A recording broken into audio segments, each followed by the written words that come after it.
The Amsterdam Stock Exchange is the world's first securities market, founded in 1602.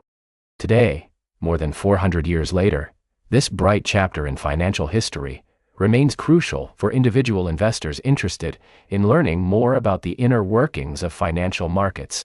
We'll start with the setting, the dawn of the Dutch Golden Age. 7 Netherlands provinces declared their independence from Spain in 1579, creating the Dutch Republic. With only 1.5 million inhabitants, the new Dutch Republic was small in both size and population, but punched well above its weight. How did they do it? According to historians Gelderblom and Jonker, the Dutch put on a naval blockade against Spain in 1585, leading to Dutch commercial hegemony, with Amsterdam as the most important market. Dutch merchants who had previously traded grain, salt, fish and wine between the Baltics and countries such as France, Spain and Portugal, now expanded into new routes. The Dutch now traded in Italy, the Levant, Africa, the Americas, and Asia.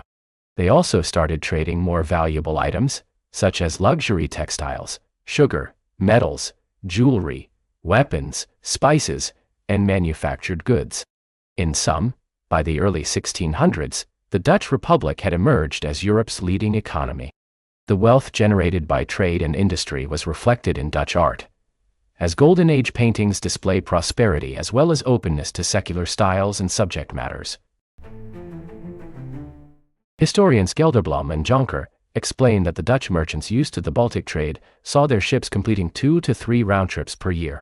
By 1565, the Dutch Baltic fleet alone numbered 700 ships, usually run by companies owned by several individuals. As a rule, one of the owners acted as bookkeeper-manager, charging a commission to the company for services rendered.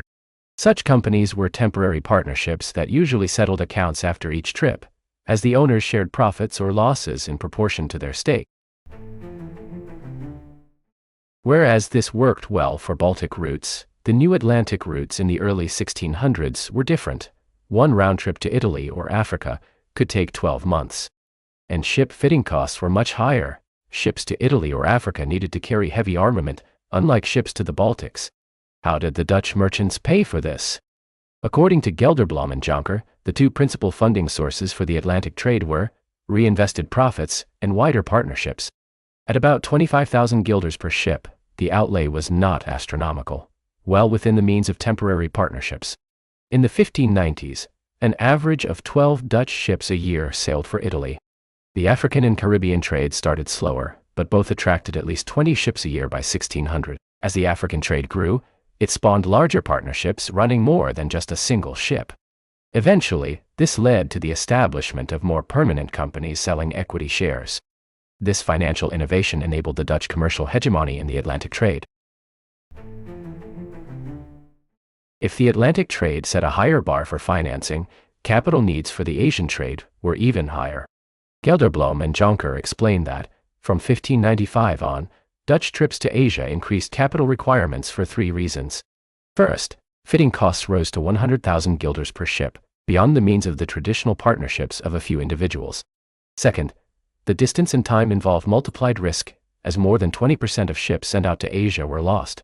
Third, capital was tied up for a much longer period, up to 2 years.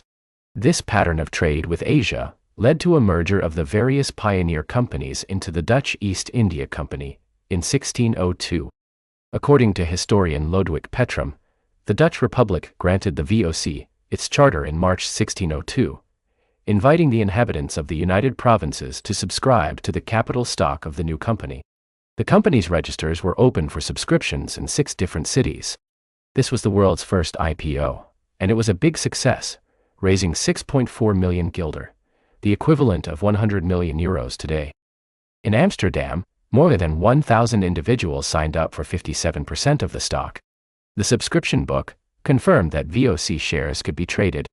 Trading began immediately, although installments were due until 1606.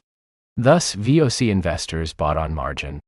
There was no designated place in Amsterdam for stock trading, so traders met at a few locations, especially on the Nieuwe Brug, where commodities traders typically gathered. The world's first stock market was up and running. The Amsterdam Stock Exchange made history in many ways. Right after its 1602 founding, VOC saw its derivatives such as forwards, options, and repos trading.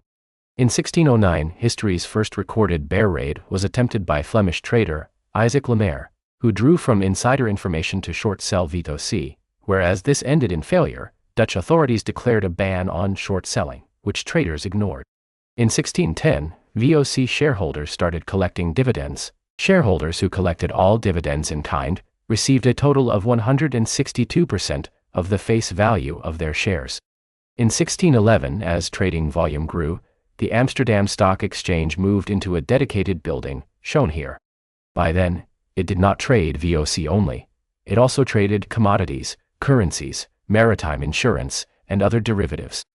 Historian Martin Prack showed that, by the mid-1600s, the Dutch Republic accounted for a staggering half of Europe's entire shipping fleet, with 2,500 ships. Amsterdam was by then the world's financial hub, a position it would retain until the rise of London in the 1700s. But the 1600s were the Dutch century. As the world's first stock market launched in 1602, many features in present-day stock markets were immediately recognizable. Speculation, short selling, derivatives, insider trading, price manipulation, herd behavior, and also arbitrage, as traders noticed that VOC prices were not the same across venues.